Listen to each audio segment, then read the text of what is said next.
There was once an Indian village on a wide open desert. I can't see it. Most of you guys started, that wasn't this open. There was once an Indian village on a wide open desert in the southwest. A few miles across the desert is a high mountain, towering up out of the desert. One day the chief gathered all the young boys that were not yet braves to him. He said, "It is time for you all to climb the great mountain. Tomorrow morning, start right after breakfast and go, each of you, as far as you can. Then, when you are tired, come back. But let each one of you bring a twig off a tree from the place where he turned back." The next morning, away they went, full of hope, each feeling that he surely could reach the top. But soon the first returned slowly back, and in his hand he held out to the chief a leaf of cactus. The chief smiled and said, "My boy, you did not reach the foot of the mountain. You did not even cross the desert." Later, a second boy returned. He carried a twig of sagebrush. "Well," said the chief, "you reached the mountain's foot, but you did not climb upward." The next had a cottonwood spray. "Good," said the chief, "you got up as far as the clear springs." Another came later with some buckthorn. The chief smiled when he saw it and said, "You were climbing. You were up to the first slide rock." Late in the afternoon, one arrived with a cedar spray, and the old man said, "Well done. You went halfway up and reached the forest." Before sunset, one came with a switch of pine. To him, the chief said, "Good. You went to the highest forest. You made 3/4 of the climb." The sun was down when the last finally returned. His hand was empty as he approached the chief. The other Indian boys began to laugh and tease that he had not even tried to climb. But his face was radiant, and he said, "Great chief, there were no trees where I climbed. There were no twigs, but I saw the shining sea far away." Now the old man's face glowed too, as he said aloud, and almost sang, "You have been to the top. It is written in your eyes and rings in your voice. My boy, you have seen the glory of the mountain. You need no twigs for proof. I'd like to call up Austin Grega, who will lead the Eagle Charge."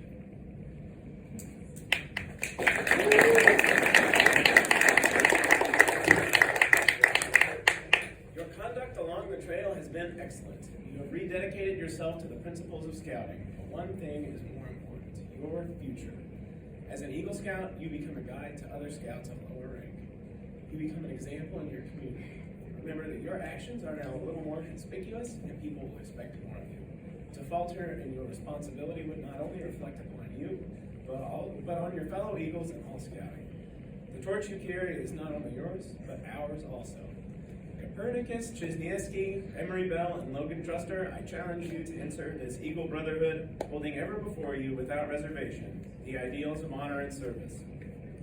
By the repetition of the Eagle Scouts' promise before your fellow members, you will become an Eagle Scout. Though the words you use are similar to those by which you joined scouting, they will mean more now than they could have meant at any time in the past. When you pledge yourself on your sacred honor, you will be sealing your eternal loyalty to the code of the Eagle Scout, with words which close the Declaration of Independence. Scout parents and guests, please stand. Ernie, Logan, and Emory, and any other Eagle Scouts here today, Scout sign. Repeat after me. I reaffirm my allegiance. I reaffirm my allegiance to the three promises of the Scout Oath.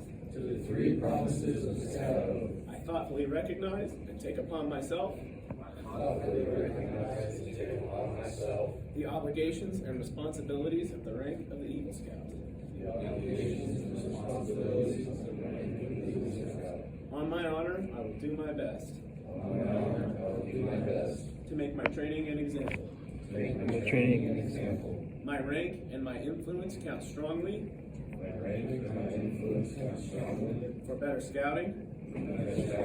And for better citizenship. In my troop and in my community. And in my contacts with other people. To this I pledge my sacred honor. You may be seated. I like to call back up Buddy Faye to present the Eagle Badges.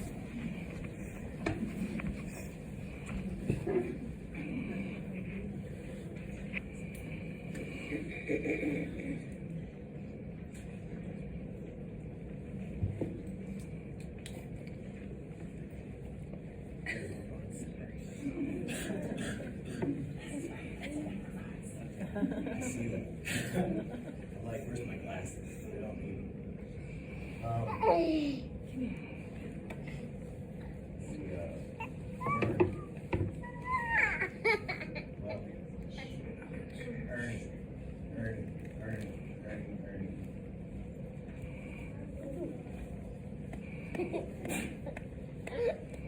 When you started, you were this wee little guy that couldn't do any of it.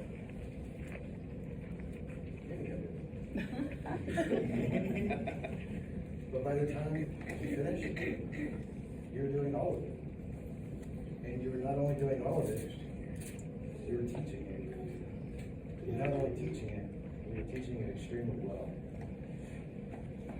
Oh.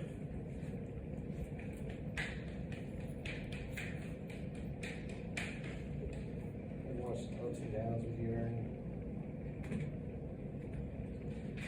Listen, this is kind of how the troop works, right?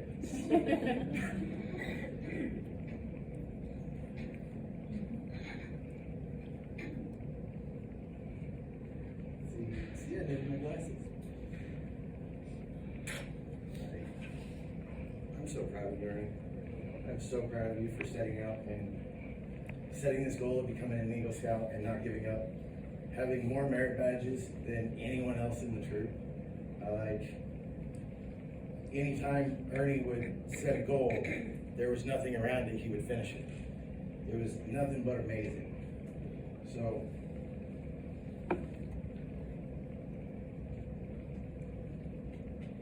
it's yours.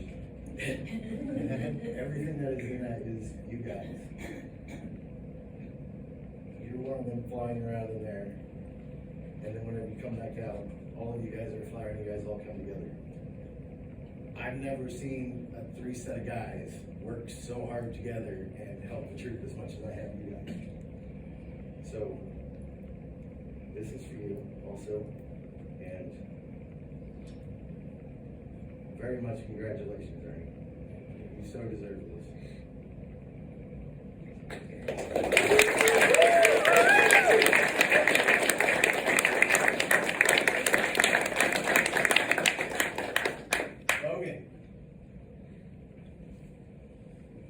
Logan again was a little wee guy. When I first met Logan, he gave me a bracelet, which still hangs in my truck. I realized that as soon as I was walking the base.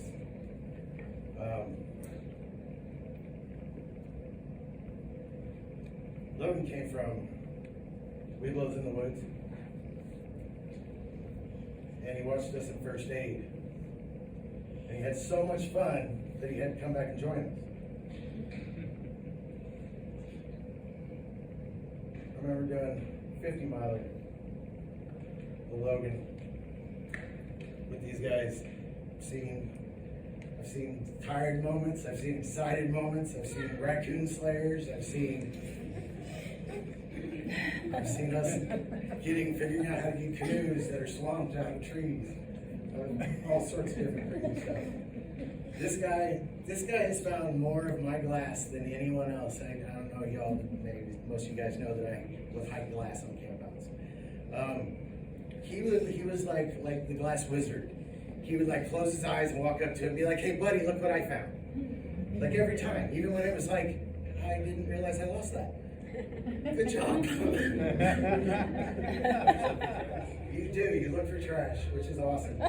So I gave you one of my only tops because for you, man, just keep spinning. You're doing amazing. You're right there where Austin was when he started. He was swimming camp director and whatnot. You never know where you're going to be in the future. So keep that up. You're one of the scoutiest of scouts. Scoutiest of scouts. I totally gave wrong coin. You and Ernie get to change coins after this. Congratulations, Logan. I'm so proud of you for making it to this guy.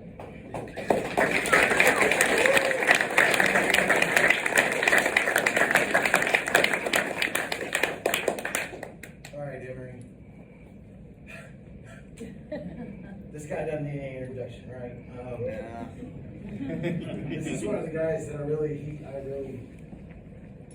I was speechless in the beginning. But I've known Emory since he was like, what, 8? Something like that? He was the mascot for the troop. Like, he came in and he came on every camp out, even when he was wee, and he had so much fun, and he brought all this spark that was Emory.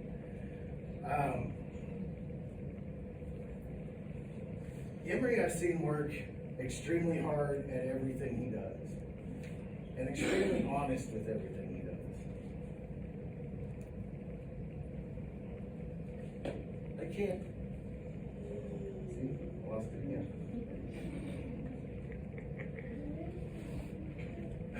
I know, right? This will be the one time I get to get you back. That would have been back in the day, right? It was an accident, I do swear. Emory worked his butt off to get to where he is. He was this close. I mean, like this close. He was sliding into home plate on his birthday. Right before his birthday. He did an absolutely amazing job of getting everything done that he needed to get done. Okay, so you were what, a tenderfoot whenever we made an agreement that you were going to get your eagle? Okay, so we made an agreement that he was going to get his eagle over this marble that I made. One marble, one piece of glass. And that absolutely amazes me. Can anyone guess what's in this piece of glass? It totally fits Emory, and it's not a cat. Another piece of glass. Another piece of glass, yes. It's Bill Murray's head floating in space. If this doesn't suit anyone more, it suits you. And here's so you'll never forget that here you got your eagle. You did do an amazing job, and I'm very, very proud of you for completing your task that you set upon yourself. This guy, I also got to brag some. This guy, every time the Christmas tree lot would come up for the last 2 or 3 years, I could literally walk downstairs and say, hey, Emory, can you take care of the entire thing? And I could walk away and I could deal with everything else I needed to deal with. And Emory would take care of the entire basement. He would take care of getting everything in, everything out, and everything organized. I literally did not have to worry about it. And in my opinion, that's what being an Eagle Scout is. He knew how to do it. He's very good at it, and he took control of it. All 3 of these guys, they find what needs to be done in the troop, and they do it. They find what needs to be done on the camp out and do it. That's what being an Eagle Scout's about, and I couldn't be any more proud of you 3. Emory, great job. Great job.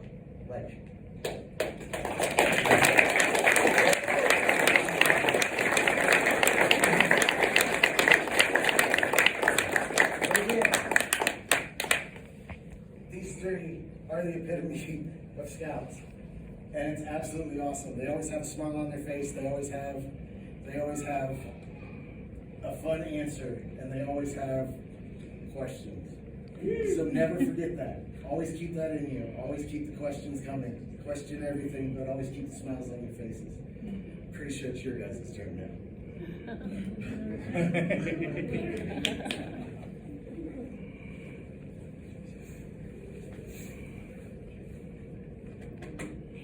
Mom and Dad, would you please come up?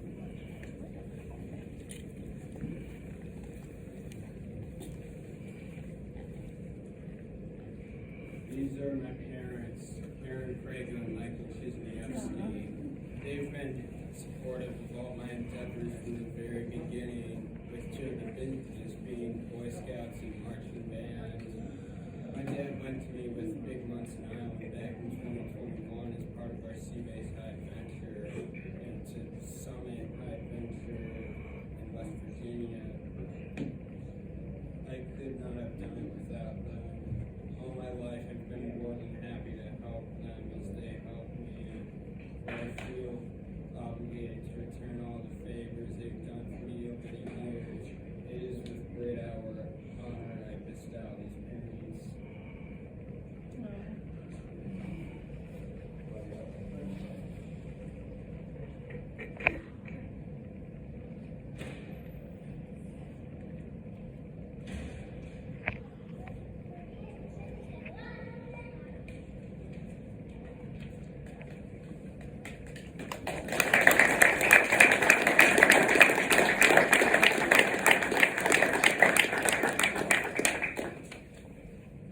parents, Ryan and Deborah Custer, please come up over here. These are my parents, Deborah and Ryan Truster. They've done a lot for me and many others in scouting. And I'm glad to have such amazing parents to help me along my scouting journey.